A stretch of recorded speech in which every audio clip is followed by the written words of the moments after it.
साताऱ्यात सह्याद्री वाचवा मोहिमेअंतर्गत सामाजिक आणि माहिती अधिकार कार्यकर्ते सुशांत मोरे यांनी उघडकीस आणलेले झाडानी प्रकरण सध्या चांगलेच गाजत आहे. विधिमंडळाच्या अधिवेशनात याविषयी खडाजंगी झाल्यानंतर गुरुवारी अप्पर जिल्हाधिकारी जीवन गलांडे यांच्या समोर सुनावणी झाली. यावेळी नोटीस बजावलेले संबंधित हजर होते. यावेळी संबंधितांनी म्हणणे मांडले आणि काही कागदपत्रे दिली असून उर्वरित कागदपत्र सादर करण्यासाठी आणखी मुदत देण्याची मागणी केली आहे. त्यावर अप्पर जिल्हाधिकारी जीवन गलांडे यांनी त्यांना कागदपत्रे सादर करण्यासाठी 29 जुलै ही तारीख देत शेवटची संधी असल्याचे सांगितले. सातारा जिल्ह्यातील जो झाडानी प्रकरण आहे ते विधिमंडळात देखील पाहायला मिळालं. विरोधी पक्षनेते वडेट्टीवार यांनी देखील याची लक्षवेधी केली होती. त्याच दरम्यान आज त्याची दुसरी सुनावणी झालेली आपल्याला पाहायला मिळते. सामाजिक कार्यकर्ते सुशांत मोरे आपल्यासोबत आहेत. एकूणच पाहायला गेलं तर ते नक्की झाडानी प्रकरण काय आहे ते थोडंसं समजून सांगा आपल्या प्रेक्षकांना. आणि आज दुसरी सुनावणी झाली त्यामध्ये नक्की काय युक्तिवाद झाला किंवा काय नक्की घडलं ते सांगा. झाडाने प्रकरणामध्ये अनादी बांधकाम सुरू आहे झाडानी गावामध्ये असं मला समजल्यानंतर मी त्या ठिकाणी गेलो आणि माहिती घेतली असता सदरचे बांधकाम दिसून आल्यानंतर सदरची जागा कोणाची आहे हे सातबारे काढण्यासाठी गेलो असता सातबारे एकूण 39 निघाले. त्यामध्ये जवळजवळ 640 एकर जमीन सापडली आणि हे चंद्रकांत वळवी आणि त्यांच्या नातेवाईकांनी घेतलेले आहे. मग हे चंद्रकांत वळवी कोण आहेत तर हे राज्याचे गुजरात राज्याचे जे मुख्य ज्येष्ठ आयुक्त आहेत ते आहेत आणि त्यांच्या पत्नी त्यांची मुलं त्याचबरोबर त्यांचे जे इतर नातेवाईक आहेत असे 13 जणांनी ही जमीन घेतलेली आहे. आणि त्यानंतर तक्रार अर्ज प्राप्त झाला. मी आमरण उपोषणाचा इशारा दिला. उपोषण झाल्यानंतर माननीय जिल्हाधिकाऱ्यांनी कमाल जमीनदारांना कायद्याचं उल्लंघन झाल्याप्रकरणी या 3 जणांना पहिल्यांदा नोटीस दिल्या. पियुष बंगीरवार, अनिल वसावे आणि चंद्रकांत वळवे यांना. त्यानंतर त्यांना परत माहिती अशी सापडली की अजून 8 जण त्यात दोषी सापडले. अशा 11 जणांना नोटिसा दिल्या गेल्या आणि 11 जूनला पहिली सुनावणी झाली. त्यानंतर 2 तारखा पडल्या आणि आज एक सुनावणी झाली. त्या सुनावणीमध्ये संबंधित जे वळवे असतील किंवा वसावे असतील, बंगीरवार असतील यांनी आपलं लेखी म्हणणं सादर केलेलं आहे. उर्वरित लेखी म्हणणं सादर करण्यासाठी त्यांनी पुढील तारीख मागितली. माननीय जिल्हाधिकारी यांनी 29 जुलै ही शेवटची संधी म्हणून त्यांना सांगितलेलं आहे. त्या संधीमध्ये त्यांनी उर्वरित कागदपत्र सादर करावीत. तसेच आपलं जे काय तोंडी युक्तिवाद आहे तो त्या ठिकाणी करावा आणि 29 तारीख ही शेवटची संधी आल्यानंतर ही संपूर्ण केस बंद होऊन निकालावर पडेल.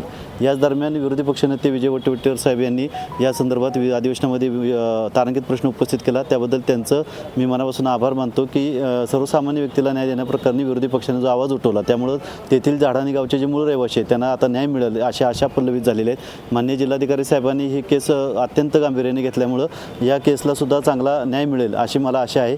आणि या अधिवेशनामध्ये जो विषय मुद्दा गाजला त्याच्यामुळे प्रशासन धावपळ करायला लागलं आहे आणि नुकतीच आज सुद्धा झाडांनी गावस्तांना सुद्धा नोटिसा तहसीलदारांनी बजावलेल्या आहेत आणि आता 11 वाजता तहसीलदार महाबळेश्वर यांच्याकडे सुनावणी सुरू आहे. एकंदरीत सर्व ठिकाणी तहसीलदार, प्रांत कलेक्टर यांच्याकडे सुनावणी सुरू आहेत आणि मला आशा आहे सर्व प्रसिद्धी माध्यमांनी याबाबत आवाज उठवला आणि याला ज्वलंत रूप प्राप्त करून दिलं.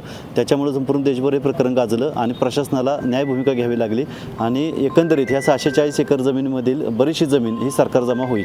पण एकूणच पाहायला गेलं तर यामध्ये कुठे राजकीय वरदस्त आहे का ज्यांनी जमीन खरेदी केली किंवा यामध्ये कुठले राजकीय व्यक्ती देखील आहे असं वाटतंय का तुम्हाला किंवा तुमच्या कोणावरती रोष आहे किंवा तुमचा कोणावरती डाऊट वगैरे आहे का?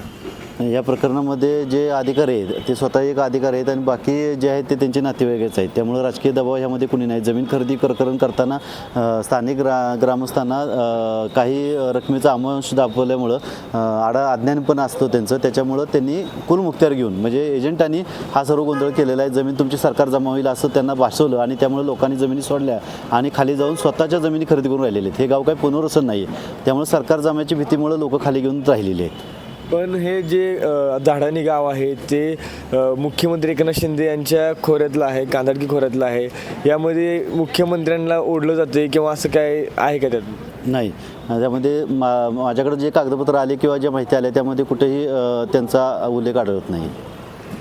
एकूणच पाहायला गेलं तर मुख्यमंत्री एकनाथ शिंदेंच्या जे खोऱ्यामध्ये किंवा गावालगत असणारं जे गाव आहे झाडानी, या गावामधील जे जमीन खरेदी प्रकरण आहे ते मोठं चर्चेचं घडलं.